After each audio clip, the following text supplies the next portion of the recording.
Hey guys, welcome back to today's episode. In today's episode, we are going to be talking about navigating relationships or building your brand. Can you grow a business and keep your heart open? We'll share how to balance partnership and passion. I'm excited to jump into this topic. We haven't talked about it before.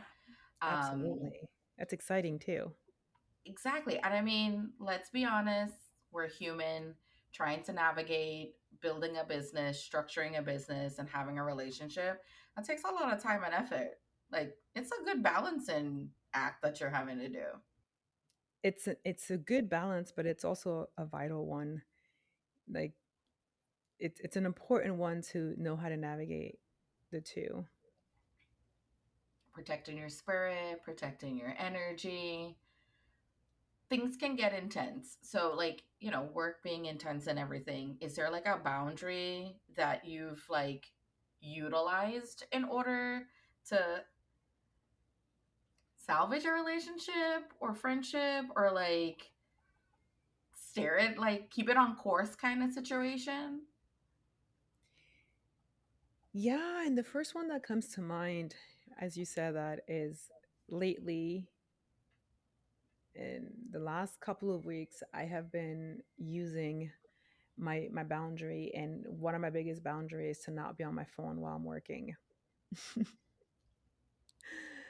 I know that it's difficult because my friends are always messaging me knowing that I'm working, and that's helping me keep me focused in the business, but also not keep me not keeping me short with my friends and not giving them the s- the slow or the few minutes that I have to respond to them. I want to give my friends the undivided attention that they deserve when we're messaging each other.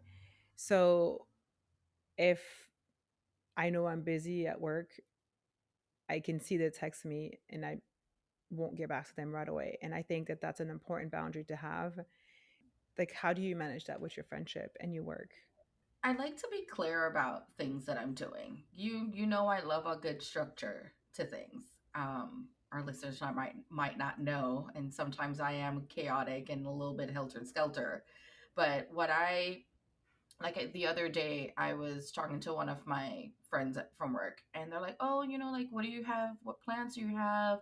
Like we're coming into Memorial Weekend," and I was like, "Oh, well, our my recording day is on Saturday, so that's like something that I know come hell or high water, unless we've like communicated with each other that something's going on and we adjust it.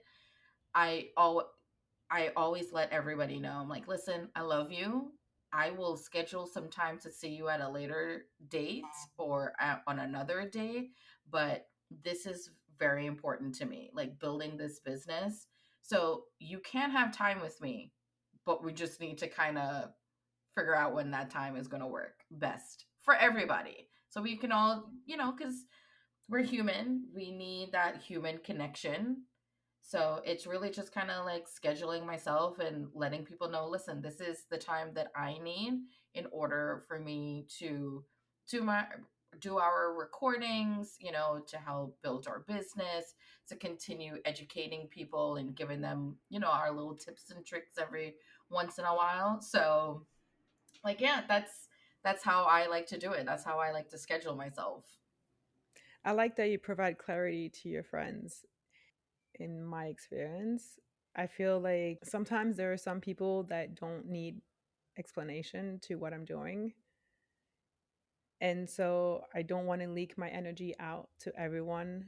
And I'm careful with who I say things to because not everybody has good intentions for you.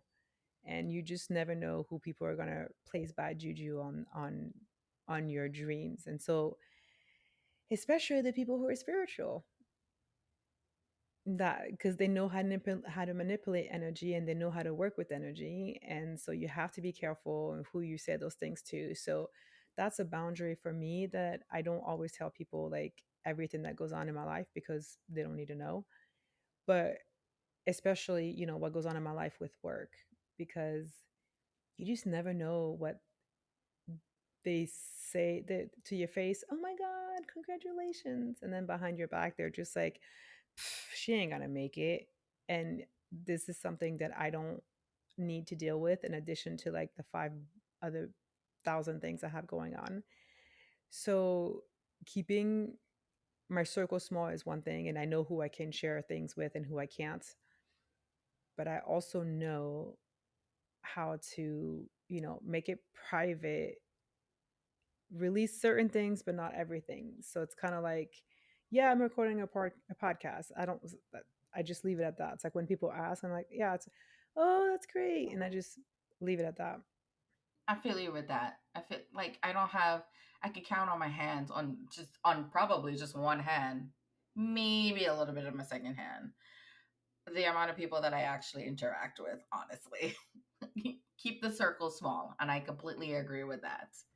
Of who you're like telling your business to, that's a big thing. Yeah, it is. Yeah. How do you use your creativity time without feeling any guilt or conflict? Like I what's your think I'm still. negotiation? I think I'm still like working on that, honestly.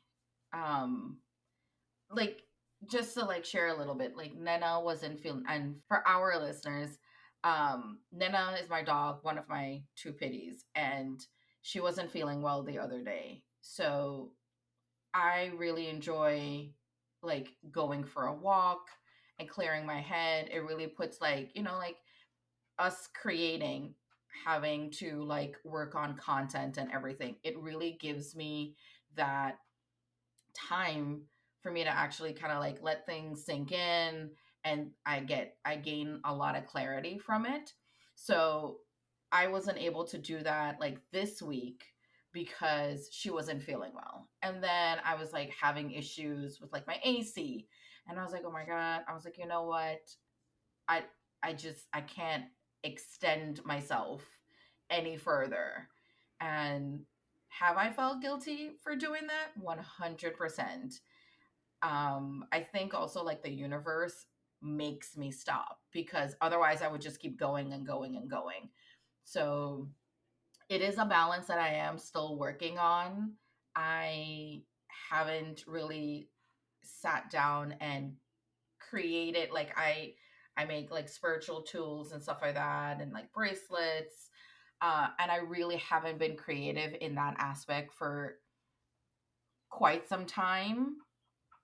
It's probably been a couple of months, and it's just really finding the time in the noise of the world to sit down and express myself that way. And I haven't done that in a hot minute, and I do feel guilty about it.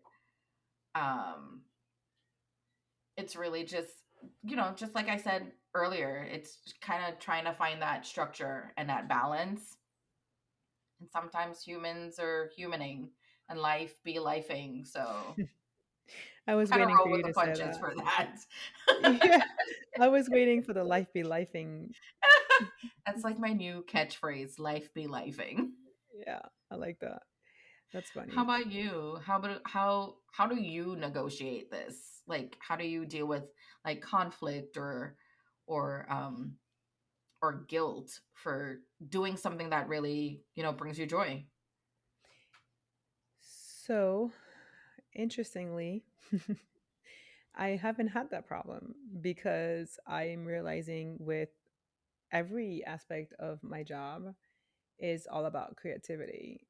And I like to be in tune with that rather that it's just, doing video editings or creating content for our social medias and the personal branding, or creating, I don't know, like, the things that I'm creating, everything that I do is a creation.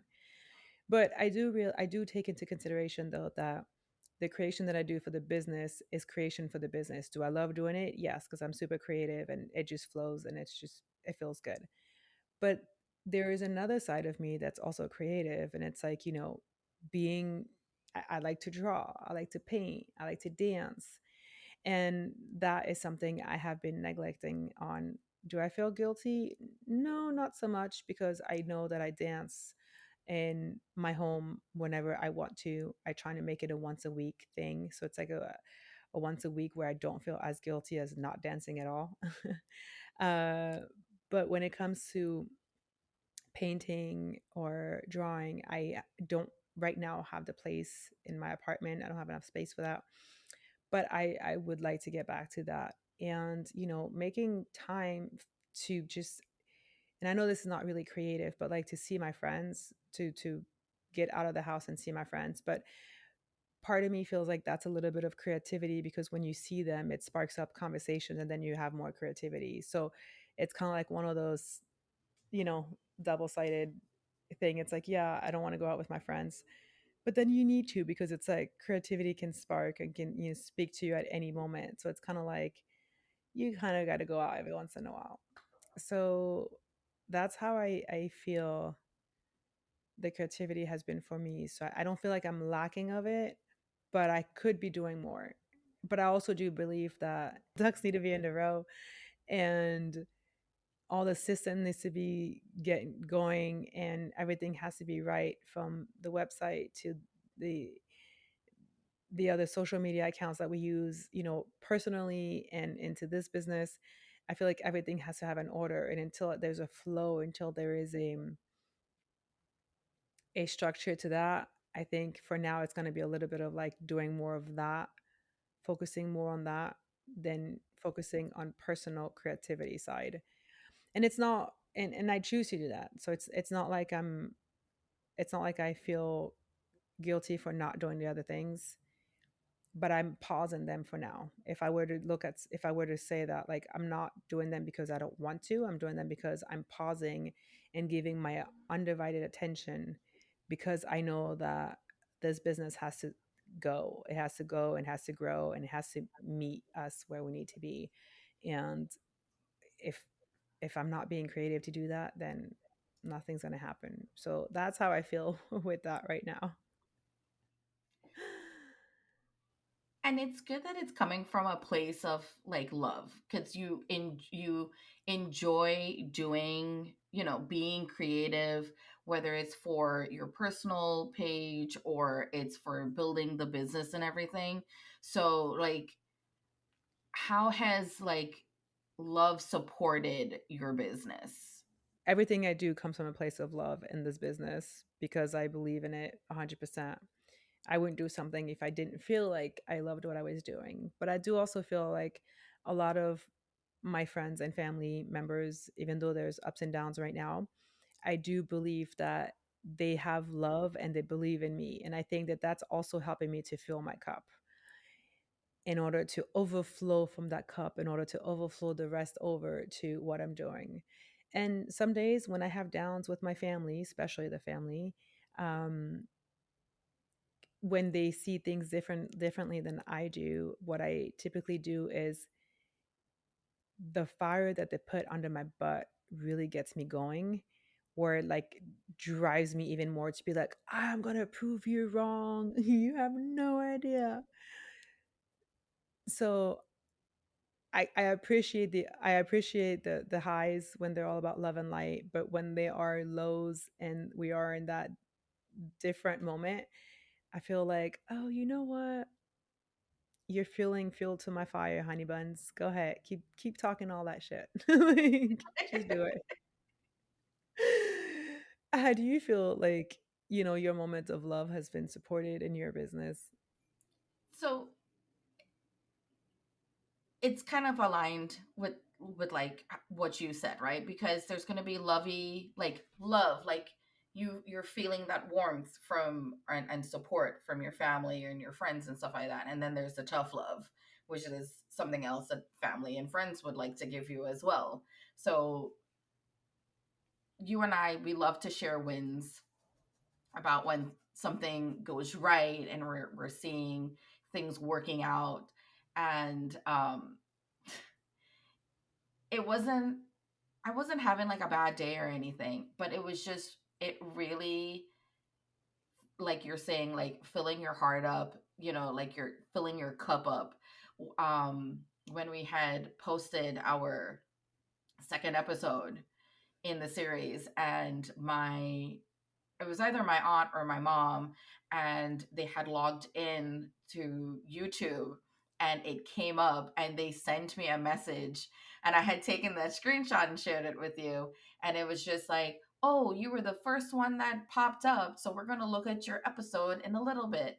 And that I know that made you feel really good, and it made me feel really good, because like people were actually seeing our content and enjoying our content and like giving us feedback. So just that love and support from friends and families, and even from people who are seeing our content, just their them being genuine and showing us love and giving us feedback just really helps support the business.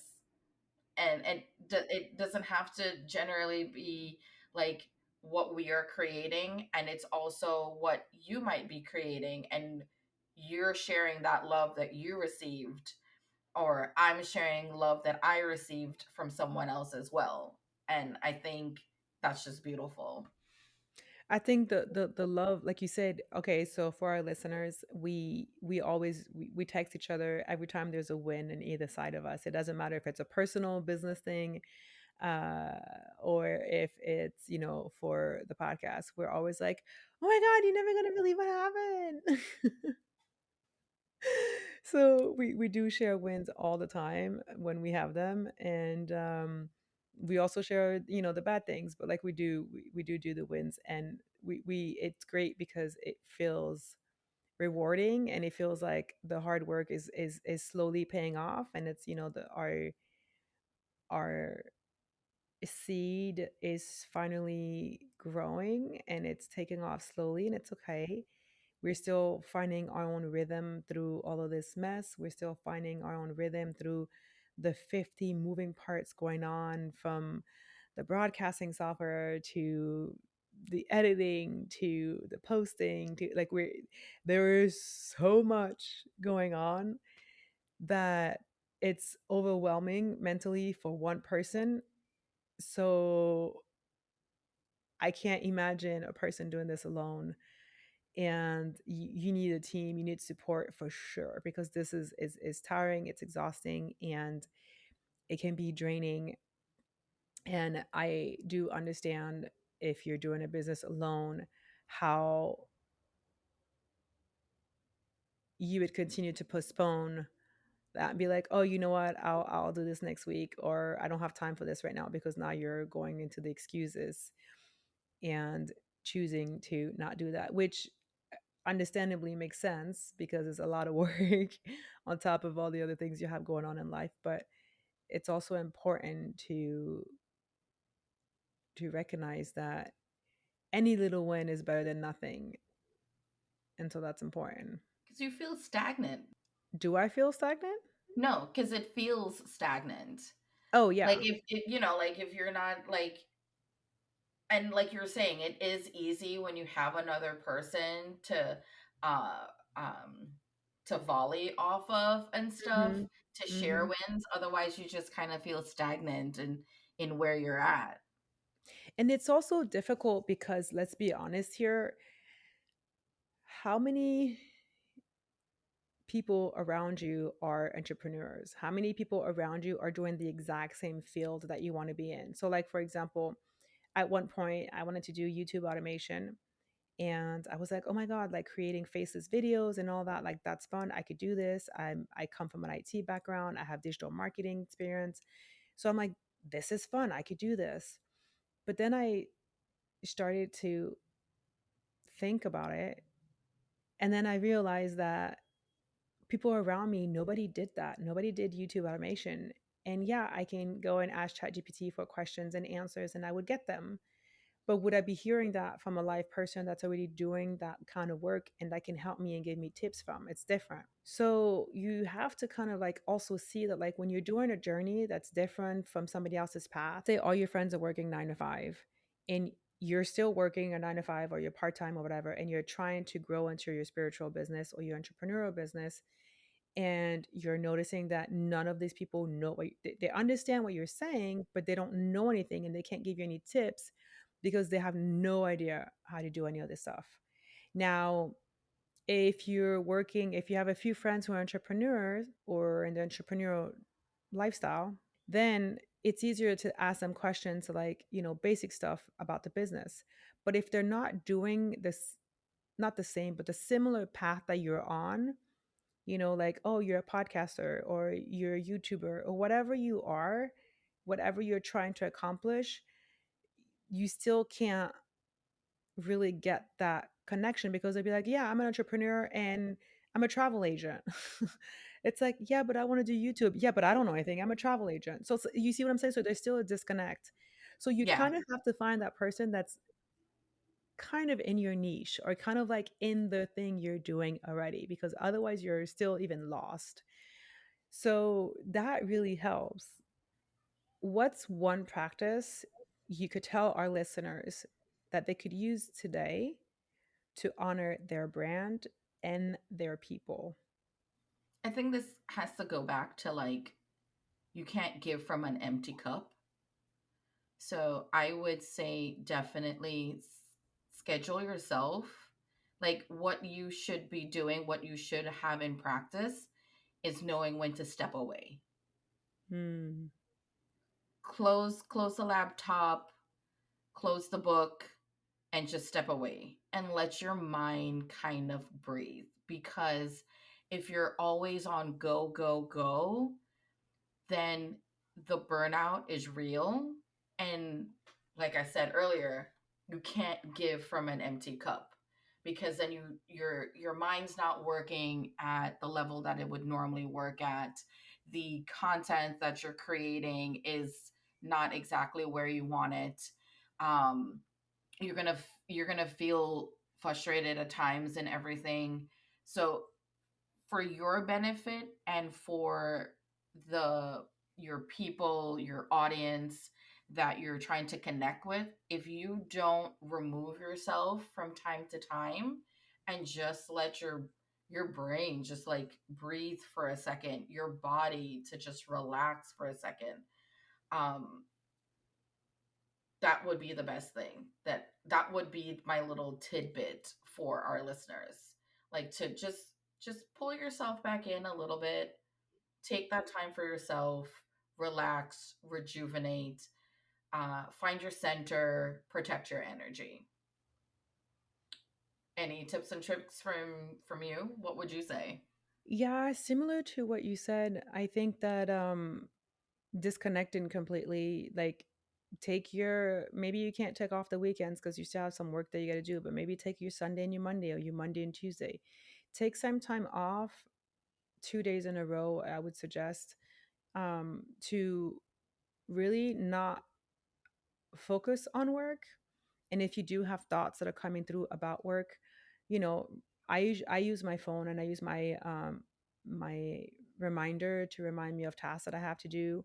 And if I have an idea that comes through, I will put it directly in my reminder. But I'm like, you know what? Today I'm not doing this.